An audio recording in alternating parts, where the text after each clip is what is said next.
Salut les internautes, j'espère que vous allez bien. Aujourd'hui les amis, on se retrouve pour une nouvelle vidéo. Donc aujourd'hui, je vais vous donner un petit peu mon avis concernant le jeu The Impatient qui est sorti le 24. Avant de me prononcer, je voulais quand même rejouer et je vous ai réuni un petit peu mes informations pour les gens qui n'osent peut-être pas acheter le jeu, qui ont peur, peut-être être déçus tout simplement. Je vais vous donner évidemment mon ressenti, les points forts comme les points faibles du jeu et je vais vous dire vraiment ce que j'en pense du jeu.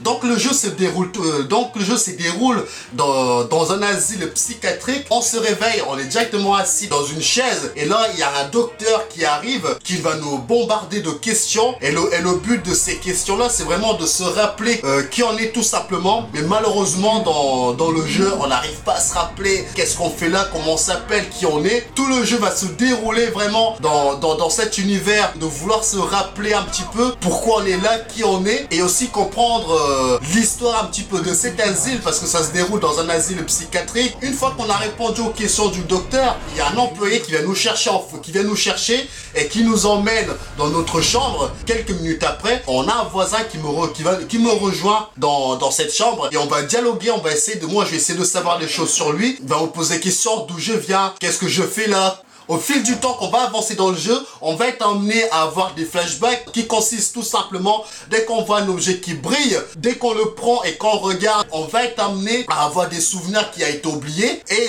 le jeu va vraiment se dérouler comme ça avec ces scènes de flashbacks. Je sais pas si vous avez remarqué, les gens qui ont peut-être joué, les bons choix qu'on va faire dans le jeu, on va avoir des papillons qui vont apparaître devant cette réponse et moi je trouve ça vraiment très intéressant et ça nous permet de savoir si on a fait des bons choix ou pas. Les points forts du jeu, déjà le jeu est en français, je tiens à le souligner, c'est vraiment très important. Graphiquement, je trouve c'est pas dégueulasse, l'histoire est vraiment intéressante parce que une fois qu'on commence le jeu, on a vraiment envie de savoir qu'est-ce qui se passe, mais qu'est-ce qui se passe dans cet asile de malades. J'ai testé le jeu avec les moves et avec la manette et franchement, que ça soit avec la manette ou avec les moves, j'ai pris autant de plaisir à jouer avec la manette qu'avec les moves. C'est toujours aussi fluide avec la manette. Les gens qui n'ont pas les moves, ne vous inquiétez pas, vous allez bien vous régaler avec la manette aussi, que j'ai trouvé vraiment c'était bien. Il y a vraiment beaucoup des effets de surprise au niveau du son, au niveau des apparitions. Des fois quand moi j'avançais un petit peu dans le jeu, il se passe rien. On entend des bruits de fond et d'un coup on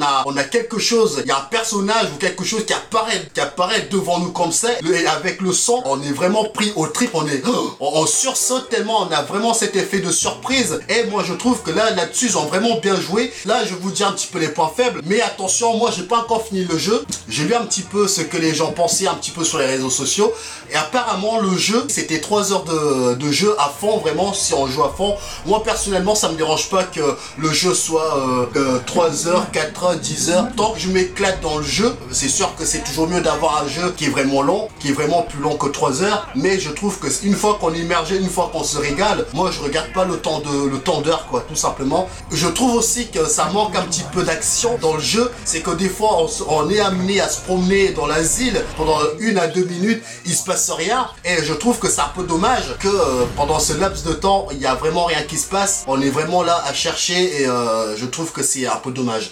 Si je devais noter le jeu sur 10, je mettais quand même un bon 7 quand même. Je trouve que c'est un jeu que vous pouvez tester, vous allez trouver votre pied. Là ça lance aussi un gros titre de ce début d'année 2018 concernant un jeu de réalité virtuelle. Je trouve que c'est un bon début avec ce The Impatient qui est sorti le 24 janvier. Donc je vous le conseille vraiment les amis si vous voulez vraiment vous éclater avec ce jeu. Donc voilà, dites-moi en commentaire combien de temps vous avez passé dessus. Moi j'ai pas encore fini, j'ai vraiment hâte de continuer cette aventure de The Impatient. Donc voilà les amis, donc voilà, fans de jeux vidéo et de la réalité virtuelle. Salut les amis, ciao ciao.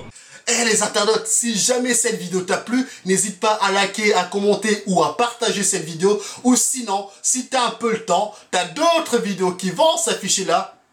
Tu peux regarder celle-là ou celle-là. Sinon, moi je te dis à la prochaine. Ciao.